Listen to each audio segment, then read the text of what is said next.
E aí, tá tudo bem com você? Eu sou o Wellington Calazans, estou aqui para mais um vídeo exclusivo do canal e também com cortes, hoje cortes do Conexão Angola, programa que foi recheado de temas importantes, temas relevantes. Tive a oportunidade de expor meu pensamento com muita tranquilidade. O apresentador David Temudo, que é o âncora principal do programa, esteve também muito inspirado, trazendo questões oportunas e complementos extremamente relevantes para que o público estivesse cada vez melhor informado. Obviamente que entre os temas eu comentei a situação do bloco BRICS, né, que vergonhosamente o Brasil não está sabendo aproveitar a oportunidade, porque aquela minha tese, tá vendo aí, você que me criticou, Lulonaro ou Bolsolula, né, é o que existe na política brasileira, todo mundo vibrando porque está atendendo demandas norte-americanas contra o vizinho Venezuela, que poderia ser um parceiro estratégico para o Brasil, um mercado exclusivo para o Brasil, um país que possui a maior reserva de petróleo do planeta. E as guerras do mundo são por causa de petróleo.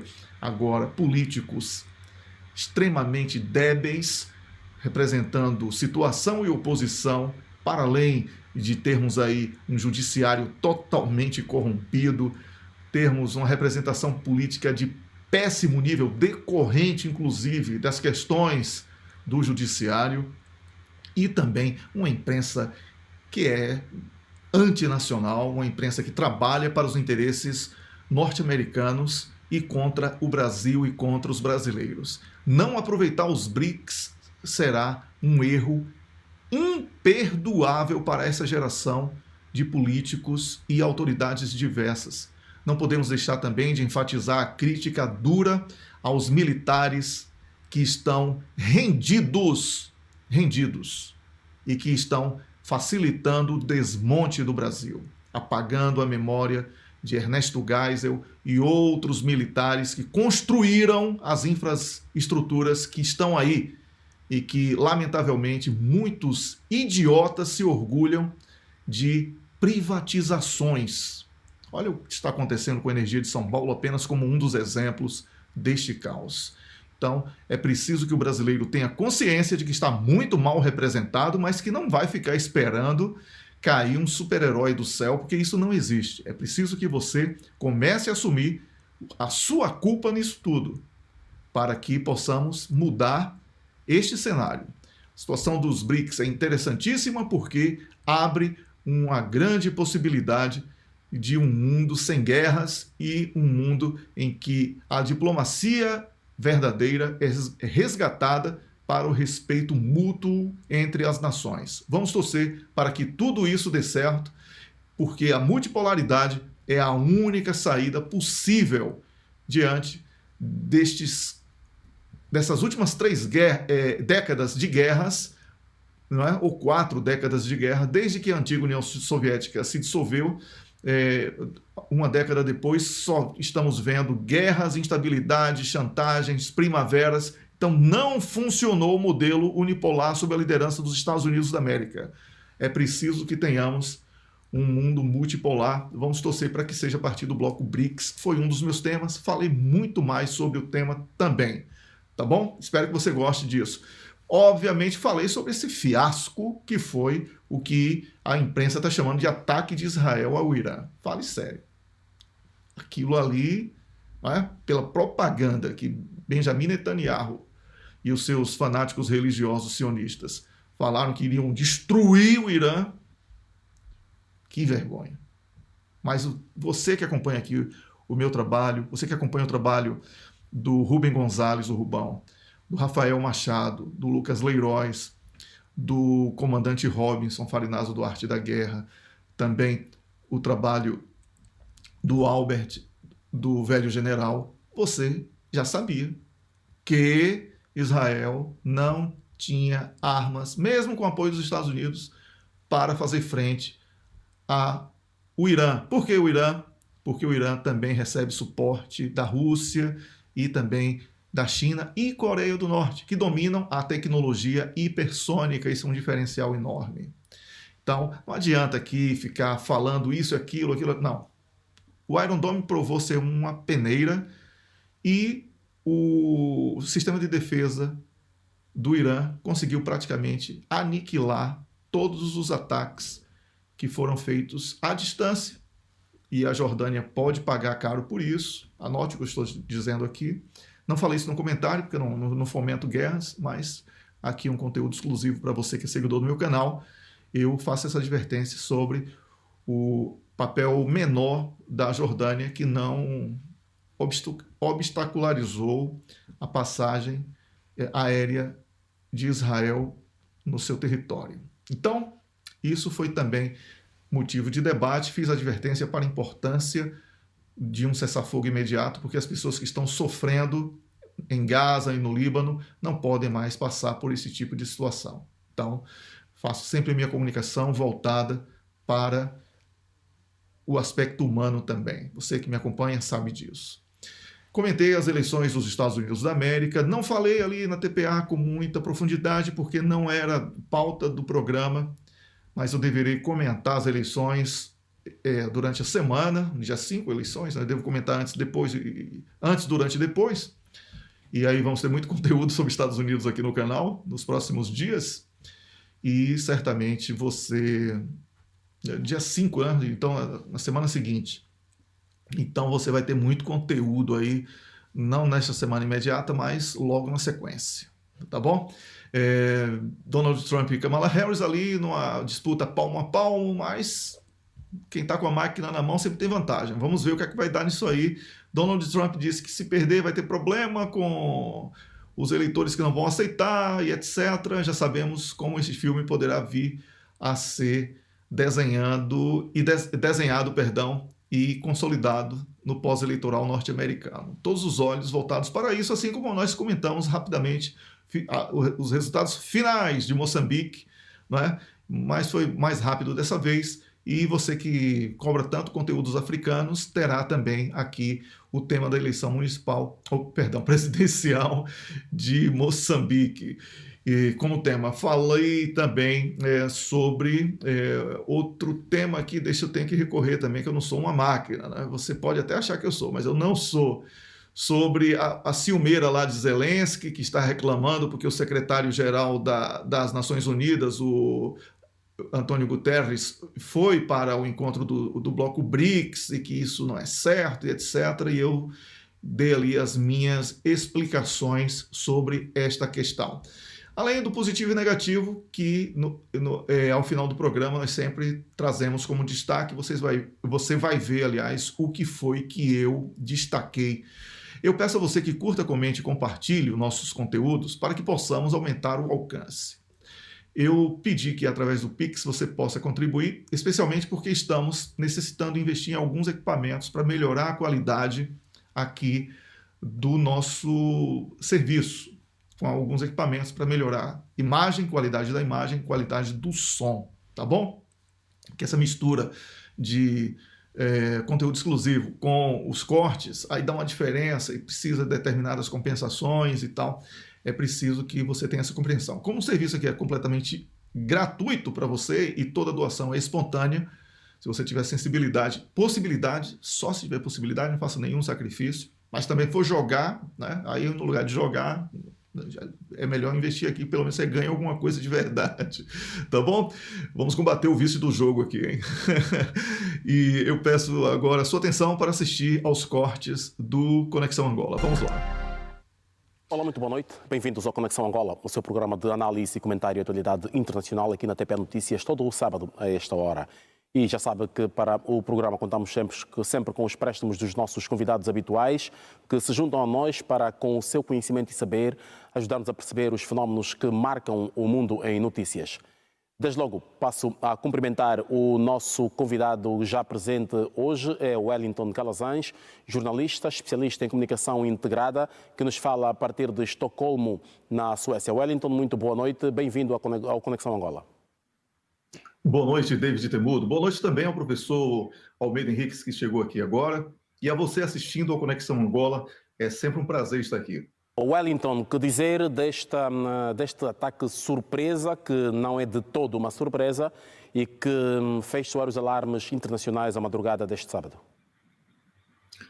Olha, eu concordo com o professor quando ele, na avaliação, diz que o ataque, para a expectativa que foi criada, felizmente ele foi extremamente inferior, causando baixas apenas periféricas. Foram 2 baixas até aqui, claro que toda a vida é importante, mas informações, inclusive difundidas na mídia do Médio Oriente, apontam para um ataque completamente distante do que teria sido aquele divulgado por Israel, porque Israel também teria contratado alguns mercenários, e uma coisa nova nas guerras, o mercenário eletrônico, que operam drones, e um desses drones teria atingido 2 soldados do exército iraniano, e eles, lamentavelmente, perderam a vida. Agora, mesmo que tenha sido um ataque de dimensões consideradas pequenas, inclusive sendo motivo de amplo debate sobre o tema em todo o mundo, os iranianos consideram que Israel não tinha o direito de fazê-lo por causa da situação anterior, que, para os iranianos, a retaliação foi feita contra Israel porque Israel atacou solo iraniano ao matar uma figura importante de um dos grupos que os iranianos apoiam. E nessa disputa eterna de quem atirou primeiro ou quem vai ser o próximo a atirar, o debate sobre o genocídio na Palestina some, mas as pessoas estão morrendo de fome, as pessoas estão morrendo sem assistência, hospitais continuam sendo atacados, e eu vejo todos como culpados por isso. Porque o cessar-fogo imediato deveria ser a condição imposta por todos os países que apoiam este ou aquele ator desta guerra, para que vidas fossem salvas. E isso não está acontecendo, David. É isso que é realmente lastimável.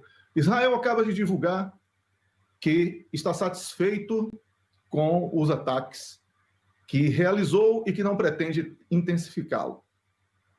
Já os iranianos dizem que irão dar uma nova resposta, mas disseram que não irão dizer nem quando, nem onde, nem como.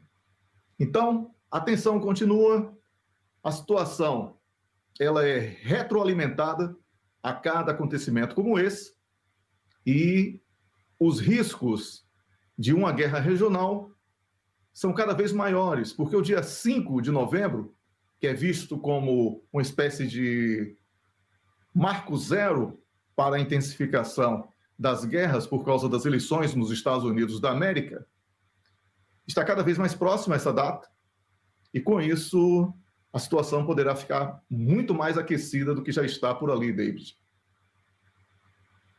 Obrigado, Wellington, então, com esta atualização deste ataque levado a cabo por Israel na última madrugada, cujos danos ainda estão por se calcular, não se conhece muito sobre o que de facto aconteceu em solo iraniano.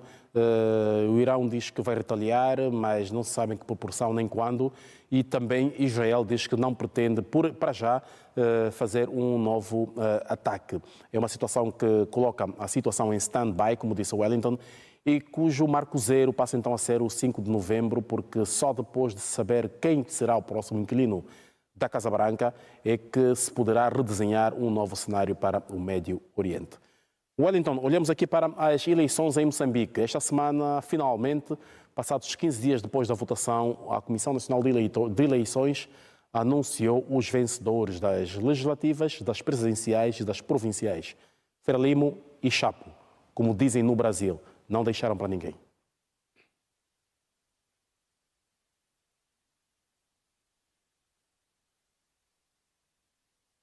Wellington, não ouço.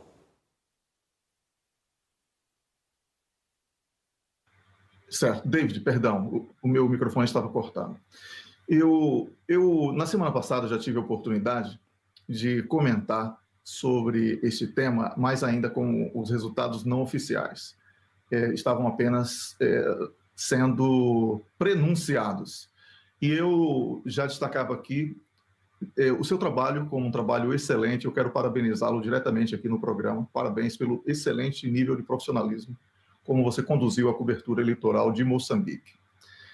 Eu vi não só o seu trabalho, procurei buscar também informações com fontes locais e também outras fontes diretamente relacionadas ao processo eleitoral de Moçambique, que apontavam para esta vitória, como já tinha sido prognosticada por nós antes mesmo do período eleitoral ser iniciado com o voto.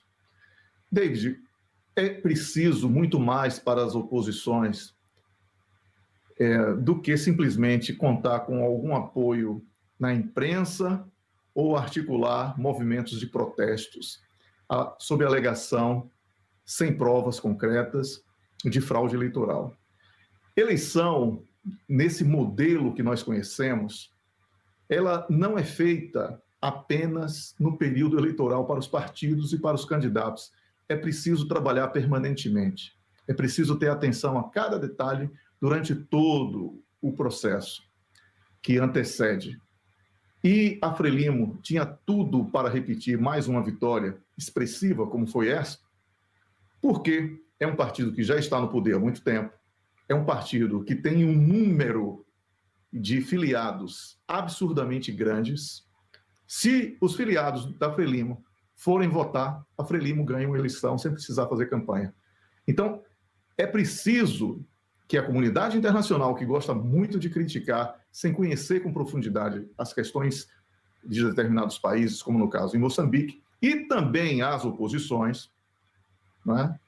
Por exemplo, se toda a oposição, no lugar de rachar, estivesse unida, nós teríamos um processo eleitoral talvez mais disputado, mas com tantos concorrentes sendo oposição contra uma situação já consolidada da Frelimo, o resultado não poderia ser diferente. Porque é aquele termo que eu uso porque ele é técnico e ele explica exatamente isso que eu estou dizendo, capilaridade. Sem capilaridade política, ninguém vai tirar a Frelimo do poder em Moçambique. E os resultados são esses aí. Agora, os desafios são grandes.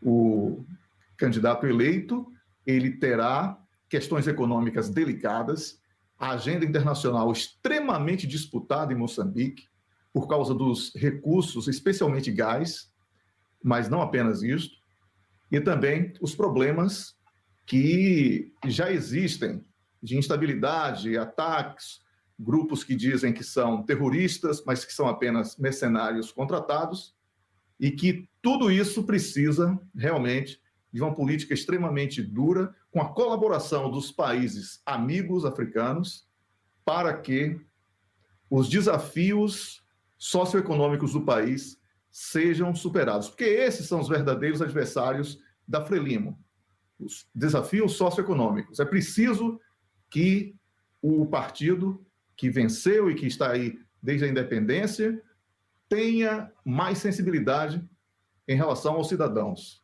para que não seja apenas uma política de assistencialismo, que seja uma política de construção de uma condição de vida melhor.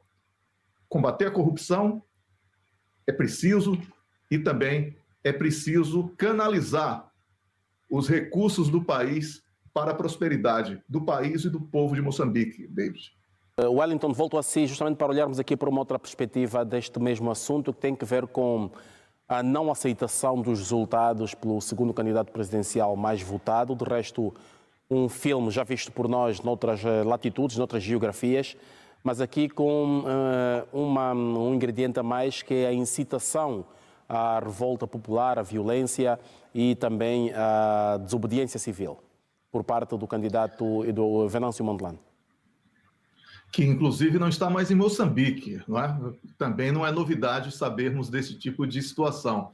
O agitador foge primeiro com sua família e deixa lá o combustível e o fósforo para que tudo possa pegar fogo. Felizmente, ele não vai ter êxito com essa tentativa de baderna, apesar de algum distúrbio que foi provocado, e a normalidade deverá ser restabelecida dentro do que é previsto pela Constituição e pelos os poderes constituídos que possuem suas missões. E o professor Almeida gosta muito de citar, e é bom, bem aplicado para esse caso, que o monopólio da força é do Estado. E, nesse caso, é muito bem-vinda, porque se o Estado não apresentar uma força superior, a baderna prevalece e o caos prevalece. É preciso lembrar que todos os candidatos e partidos que concorreram concordaram com as regras e com o conjunto de atribuições que foram amplamente, amplamente discutido com todos os participantes através da CNE de Moçambique, e ninguém entrou desavisado sobre as regras da disputa eleitoral. O resultado certamente não agrada quem perde. Todo mundo quer ganhar, mas para ganhar precisa ter mais votos. E quem obteve mais votos foi o partido que já está no poder e que tem uma estrutura política e eleitoral muito mais consistente. Eu me recuso, David, a dar eco a distúrbios e a baderneiros, porque é importante destacarmos aqui aquilo que o professor falou e que eu e que você que esteve no local sempre buscamos destacar. Foi uma escolha livre do povo de Moçambique, os resultados foram apurados e divulgados e, por isso, devem ser respeitados de acordo com as regras que foram totalmente recebidas e aprovadas por todos que participaram destas eleições. Então, o choro é livre, mas é preciso que chore no cantinho do seu quarto, meditando sobre os próprios erros e não tentando fazer com que o país pegue fogo. David. Wellington, volto para si, olhando aqui agora para um outro tema que também foi assunto durante a semana que está hoje em análise aqui por nós. Olhar aqui para duas reuniões e um choque entre dois mundos, justamente aquilo que tem a ver com a economia global. Numa altura em que Washington acolhia a reunião de inverno das organizações de Bretton Woods, no caso o Banco Mundial e o Fundo Monetário Internacional, no outro extremo, mais concretamente na Europa, na Rússia, melhor, na Ásia Menor, estava a acontecer em Kazan a reunião dos BRICS, uma reunião alargada com mais de 20 chefes de Estado, em que também se discutia uma forma alternativa de contrapor a dependência mundial da economia do Ocidente dominado pelo dólar, e esta alternativa deverá passar então pela posição tomada e anunciada pelos BRICS. Como é que encara esta posição e as decisões delas saídas? Como é que o mundo de hoje para diante se vai manejar naquilo que tem a ver com a economia?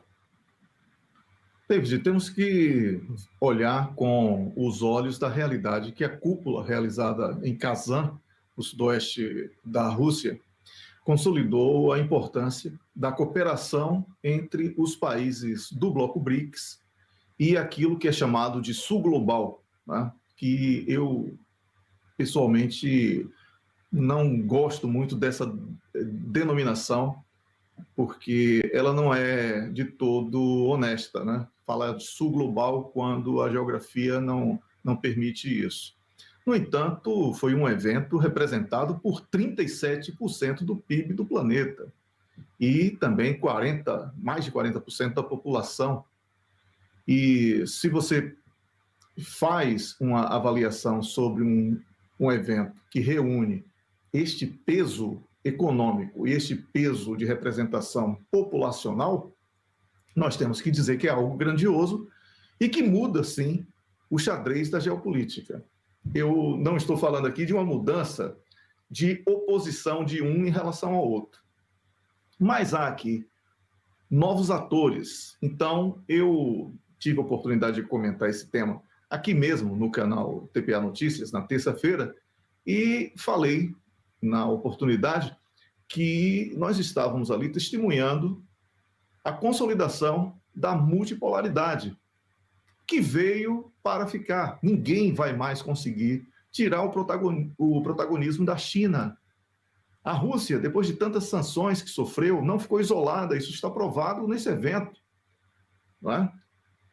São representantes de países expressivos. Nós estamos falando de China, estamos falando de Índia, estamos falando de Turquia, e isso tudo tem um peso muito grande. Por isso, assim, outro aspecto, David, que é muito mal colocado pela imprensa do Ocidente, é fazer uma comparação entre o bloco BRICS e a NATO. BRICS é um bloco comercial, e este encontro, esta cimeira que aconteceu lá na Rússia, ela deixou isso muito claro. A intenção não é fazer um bloco armado para competir, para concorrer com a NATO, ainda que toda guerra seja econômica. Certamente esse medo se dá porque esses países que vinham sendo marginalizados, agora unidos, eles estão muito mais fortes e abertos a receber outros países que pretendam ingressar no bloco. Para que o público possa ter uma ideia, o secretário-geral das Nações Unidas, ele não participou daquele evento chamado de Plano de Vitória da Ucrânia de Volodymyr Zelensky, que também vai ser um dos temas aqui que vamos comentar, mas esteve presente nesse evento dos BRICS. Por quê? Porque é uma visão estratégica de que o mundo está incorporando novos atores como protagonistas. Esconder isso, David, tentar resgatar a unipolaridade como uma condição de convívio harmônico no planeta já não é mais possível. Daqui, a partir desse momento, nós podemos ter um novo sistema financeiro que vai impedir que o SWIFT, que é controlado pelos Estados Unidos, mas também por outros países ocidentais, seja usado como arma de guerra, ferramenta de chantagem, como nós sabemos que é. O Banco Mundial não vai mais poder chegar num país e dizer quem é que vai ser o ministro das Finanças, porque não vai ter poder mais para isso, como está acontecendo.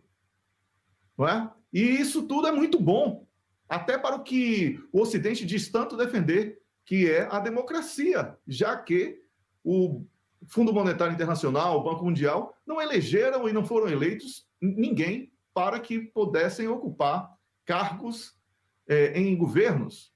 E sabemos que esse cenário é real. Por isso, vejo esta investida no crescimento do bloco BRICS como uma nova oportunidade de paz e desenvolvimento para o planeta, onde a diplomacia ela terá que ser resgatada. Aqui vai haver uma necessidade de fazer com que a diplomacia sobreponha as guerras, chantagens e ameaças, que é o mundo que nós estamos vivendo na unipolaridade, especialmente depois da queda da antiga União Soviética, quando os norte-americanos passaram a ser praticamente protagonistas únicos no planeta. O que mais vimos foi guerras, instabilidade, sabotagem, assassinato de líderes, demonização de povos. E isso não poderia continuar nesse ritmo.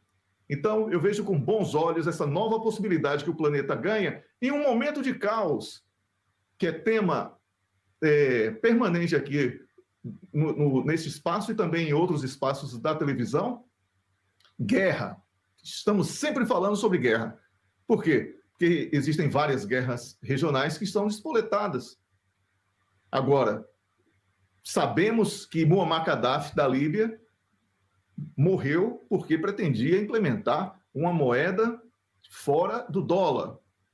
E se os BRICS realmente avançarem com isso também, nós teremos aí uma disputa extremamente dura do ponto de vista da tensão entre dois blocos, porque um não quer perder o protagonismo e o poder do dinheiro, e o outro não quer ficar refém a vida toda dessa estrutura que é vigente.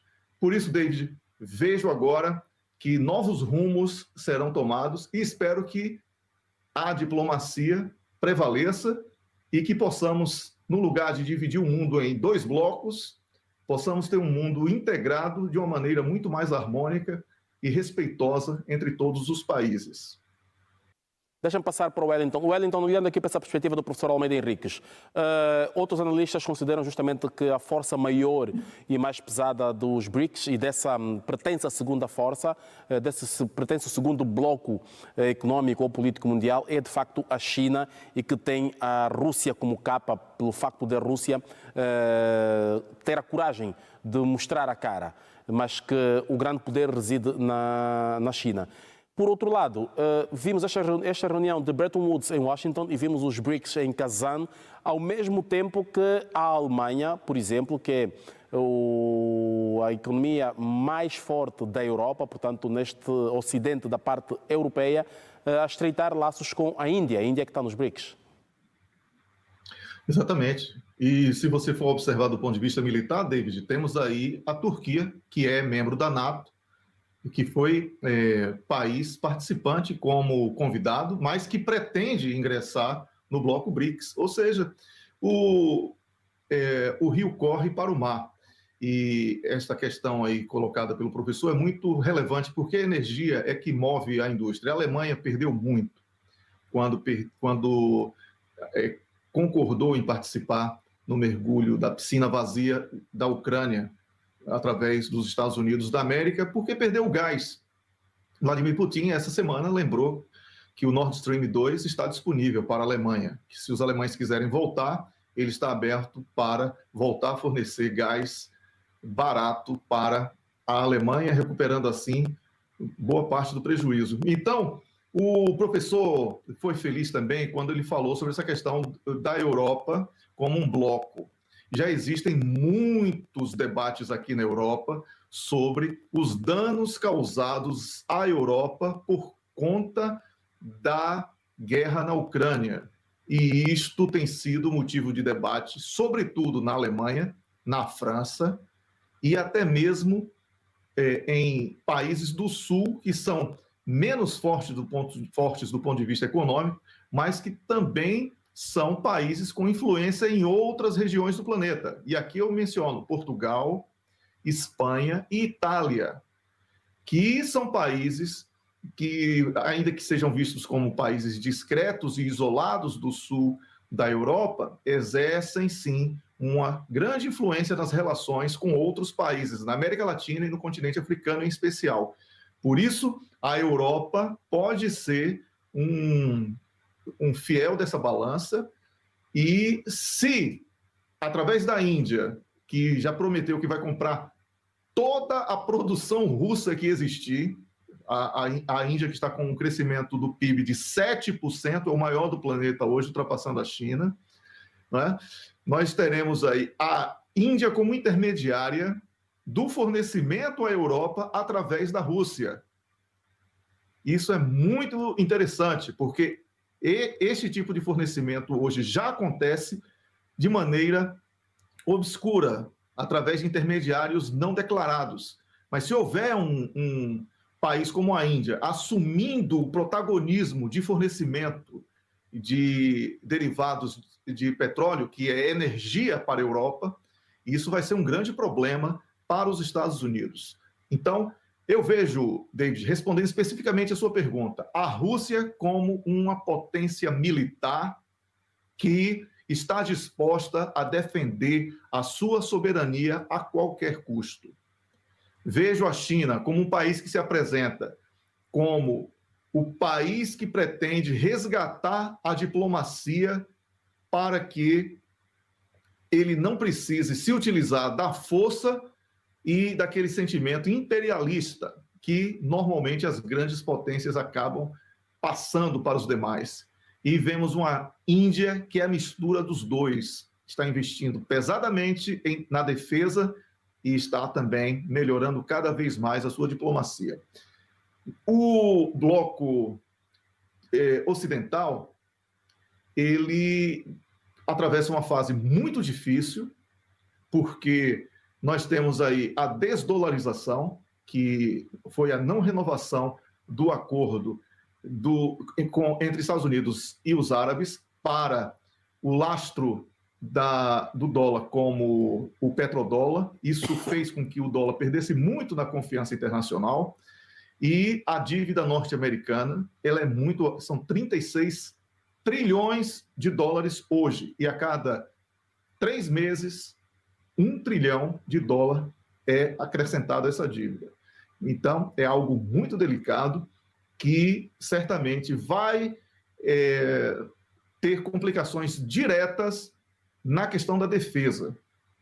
E se guerra é economia, nós vamos ver um Ocidente com uma estrutura de mais de 800 bases militares espalhadas no planeta, mas sem dinheiro para sustentar isso. Foi assim o declínio do Império Romano, e vai ser assim, sem dúvida alguma, o declínio do Império Norte-Americano.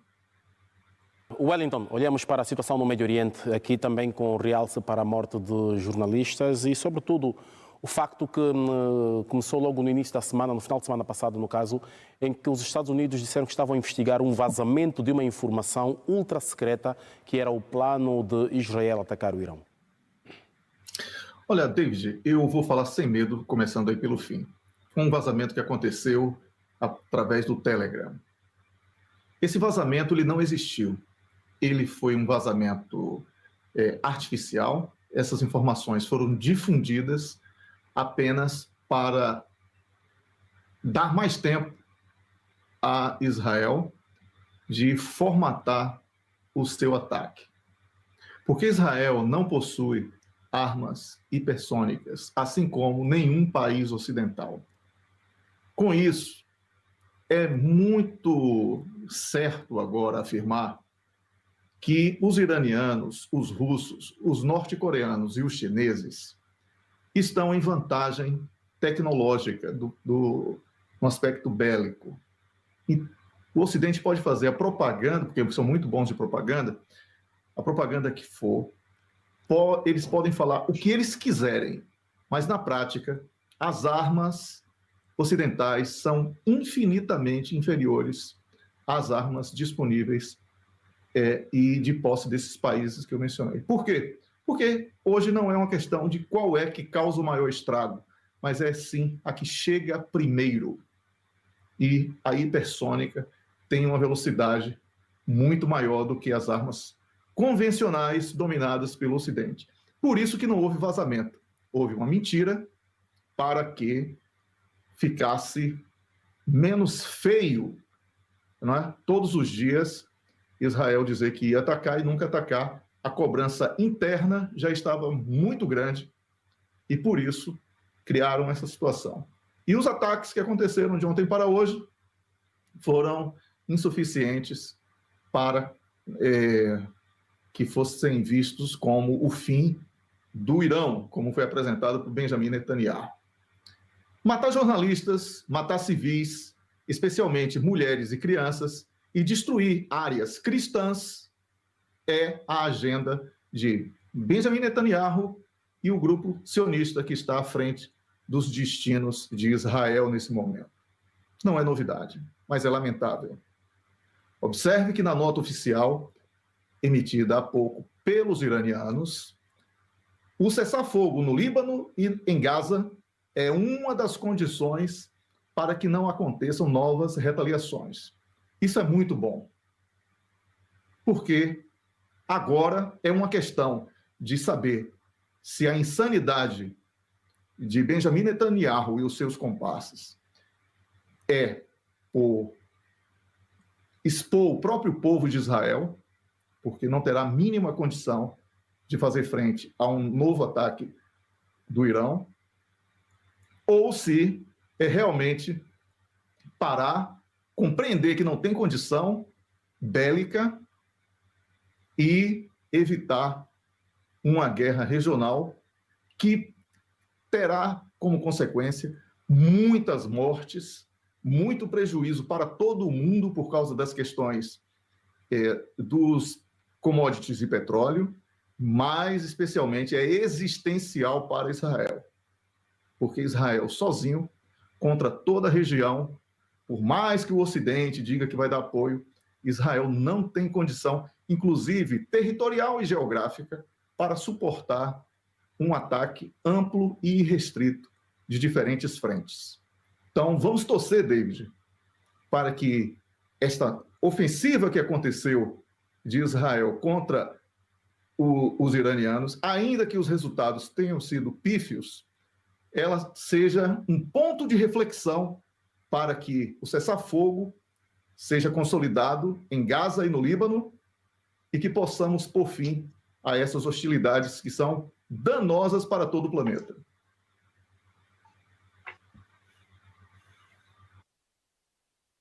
Eleições nos Estados Unidos da América. Kamala Harris parece ter ganhado um apoio de peso nesta reta final, quando faltam 11 dias para a votação. Beyoncé apareceu ontem em apoio a Kamala Harris. Também Bruce Springsteen, que também veio apoiar Kamala Harris. Wellington, estas eleições parece que vão ser decididas num voto a voto, mais do que o que aconteceu com Al Gore e George Bush, Trump e Hillary Clinton, e ainda também Trump e o atual presidente Joe Biden. O que parece é que estas serão para já as eleições mais renhidas da história da América. Sem dúvida alguma, David, e estamos acompanhando toda a movimentação em torno dessas eleições, inclusive com cobertura de debates aqui mesmo nesse espaço.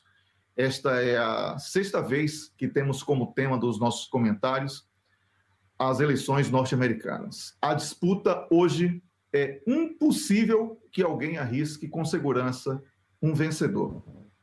E isso tem como reflexo imediato na análise de quem está distante, que é o nosso caso, a percepção de que existe aí um país dividido. Não há um vencedor nessa eleição que não terá que ceder a demandas do seu concorrente derrotado. Isto é uma situação que não é nova nos Estados Unidos, mas que nas últimas eleições ela veio agravando aquilo que chamamos de bom convívio entre as partes opostas. O país está dividido, sim, existe um elevado nível de agressão entre as partes. Nesta eleição, e somente nesta eleição, foram 3 tentativas de assassinato ao concorrente Donald Trump, ex-presidente da República, que pretende voltar à Casa Branca, algo inaceitável para o conceito de democracia defendido pelo Ocidente. Não é? Nós temos aí a mudança no meio do caminho do candidato do partido que está no poder, o atual presidente da República. Ele abandona a campanha e dá lugar a Kamala Harris. E aí temos essa disputa indefinida, ainda que você tenha mencionado o apoio deste ou daquele artista, nós não podemos negar que a eleição norte-americana não é uma questão de voto apenas. Existem ali os delegados, existem ali as questões de distribuição regional dos votos, que isto faz uma diferença enorme.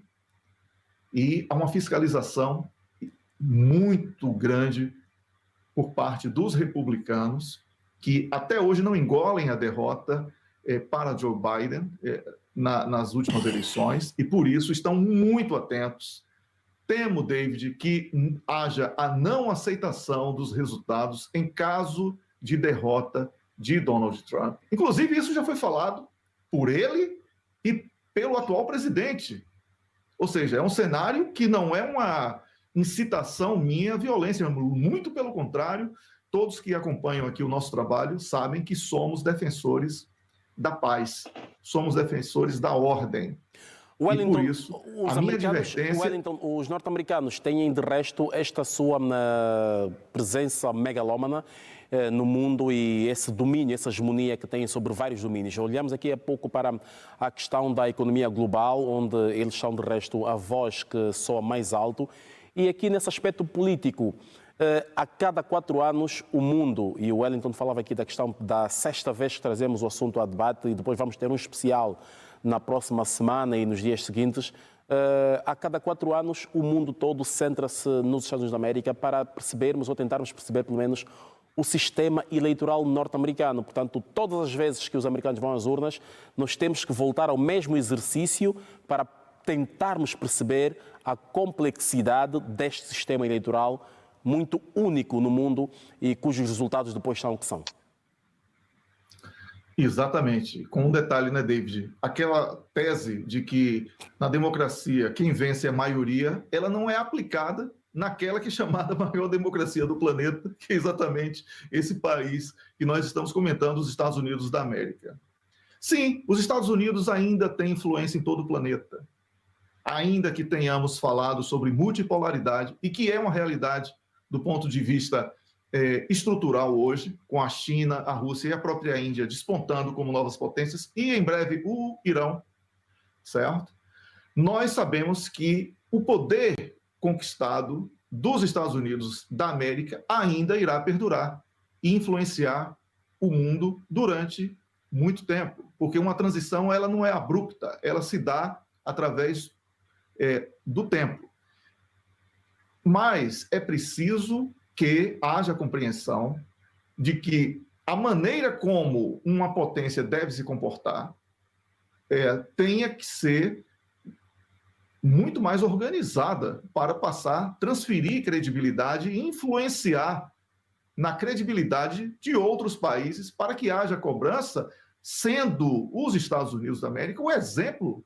Porque, por exemplo, com todos esses anos eleitorais de caos que temos testemunhado nos Estados Unidos da América, não podemos dizer hoje, David, que um norte-americano, um político norte-americano, possa ter autoridade moral para questionar um processo eleitoral de outro país, se dentro da sua casa ele não é um bom exemplo. Então é preciso que os norte-americanos, para o bem dos Estados Unidos da América, para o bem do povo norte-americano, façam uma reflexão sobre o seu papel no globo e passe aí a se apresentar com muito mais disciplina, com muito melhor imagem do que nós temos testemunhado nas últimas eleições, David. Wellington, que leitura se pode fazer deste comportamento do presidente da Ucrânia, que diz que, sendo que as Nações Unidas condenaram a atitude da Rússia quando invadiu a Ucrânia e tomou territórios, portanto, diz que Zelensky pensa que Guterres não devesse estar naquele fórum, sobretudo, e quanto mais apertar a mão a Putin?